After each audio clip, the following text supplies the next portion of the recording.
Yeah, she's the main character. Oh, what you gonna do, brother? There are good crappy shark movies, and there are the Asylum crappy shark movies, which have so far shown themselves to be some of the worst movies I have ever seen. Now, Two-Headed Shark Attack, which, yes, is by the Asylum, follows Mega Shark vs. Giant Octopus and Mega Shark vs. Crocosaurus down the same path of Z-grade celebrity stunt casting, bad CGI, and just mind-blowing logic. This contributes to a fairly craptastic movie. Now, besides Brooke Hogan as your lead, it also stars Charlie O'Connell and Carmen Electra. Oh, by the way, this is pretty much Carmen Electra's role in the movie. That's pretty much it. Come to think of it, that's been Carmen Electra's role in pretty much every movie she's been in, hasn't it? Boom! Roasted! Gotcha, Carmen Electra! Ha! Yeah, besides those stars, this is what the rest of the cast looks like.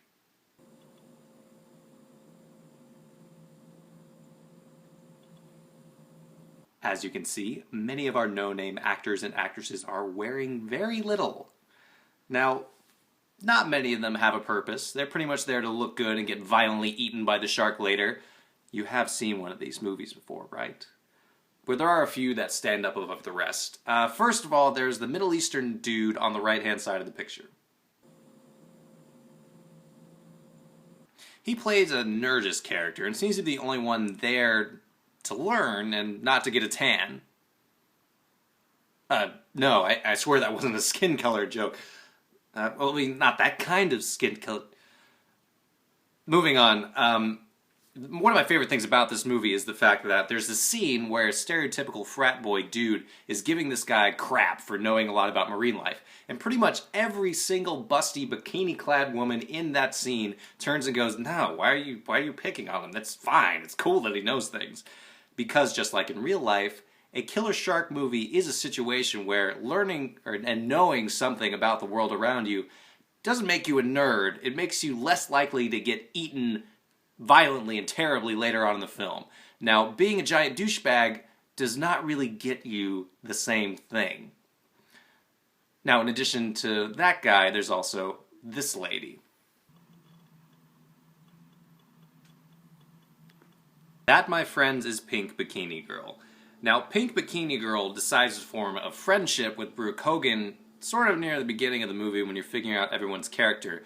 Though it is kind of weird that Brooke's character seems annoyed by this perfectly fine, normal girl trying to be friends with her. I don't really know, it's kind of weird.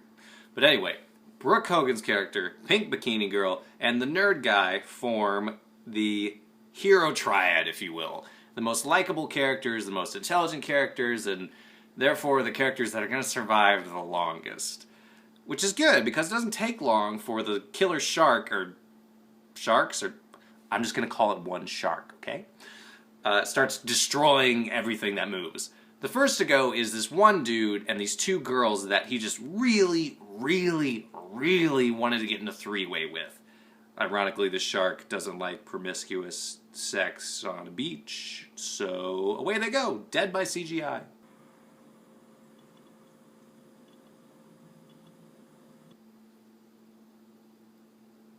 Now that we've seen the bad CGI shark, let's, rant alert, talk about the dumb stuff that this movie pulls.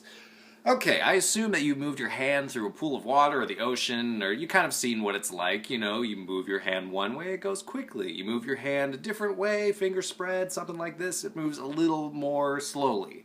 I assume that has to do with hydrodynamics. I'm not a physicist, I'm just a jerk on the internet, but it bugged me that the shark has two heads, right? Goes like this, all that water's trying to push it apart. It doesn't make sense in my mind. Again, not a physicist, but there's a couple other things that are just outright magical for this shark to do.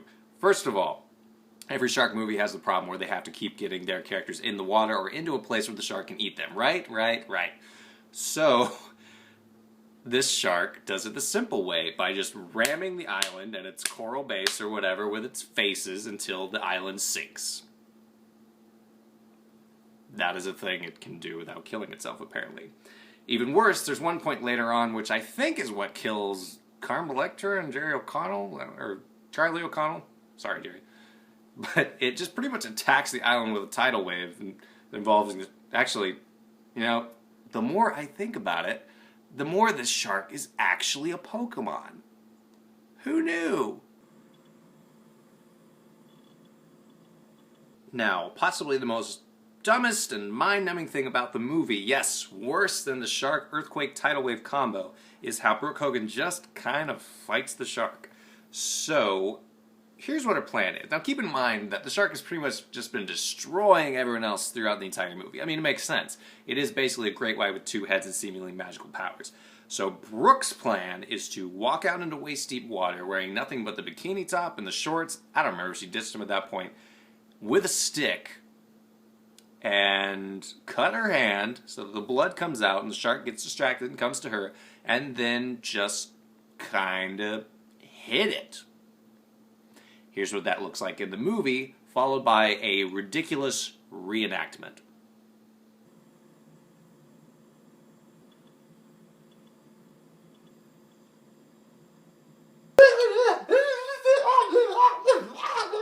I apologize for nothing. Needless to say, Brooke Hogan must have, taken her vitamins and said her prayers that morning, brother, because she just kind of punches the shark and flails a little bit and cups her ear and scares the shark away. I'm surprised she didn't leg drop the damn thing. I mean, it'd be nice if any of the other characters in this movie were smart enough to just kind of bop the thing on one of its noses once in a while. Maybe they wouldn't have been dead then. We get it. You watch wrestling. Skip to the ending. We're running long. All right, chill. After all the bad CGI attacks and the earthquakes and the tsunamis, it's down to the final showdown. Our hero triad of Brooke Hogan and the nerd/love interest in Pink Bikini Chick versus the two-headed shark beast monster thing. And in a moment of true sacrifice, Pink Bikini Chick ends up in the mouth of the beast, alongside a very well-placed canister of explosive gas. And she lights that sucker up with a lighter. Blood dribbling out of her mouth, the teeth mashing into her stomach, and she just explodes one of the shark's heads. Never has a badass looked so good in pink and white stripes. So yes, this is a bad movie.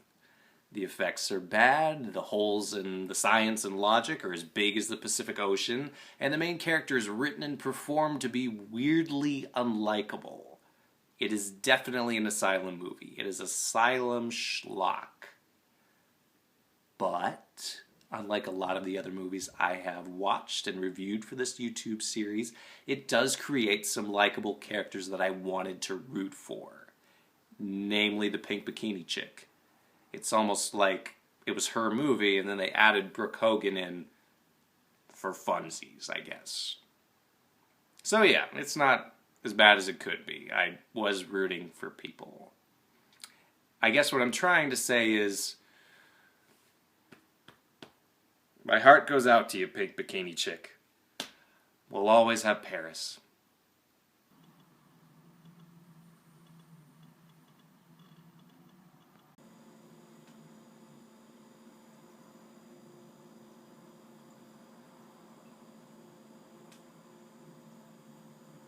Techie Kaiser here. I know it's been a while since we've done one of these.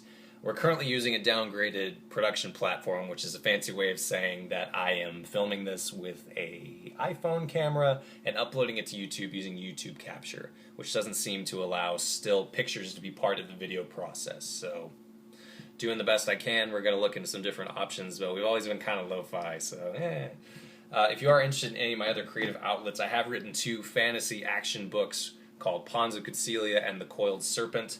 This is Pawns of Concealia, and The Coiled Serpent is right here. Doesn't she look good? You can get them online through any of the links that are in the description, and if you'd like a signed copy, you can contact me in the comments section, or we'll figure it out from there. So, yeah, thanks for watching, and thanks again for your continued support. Now, here is a jump scare. Bleh.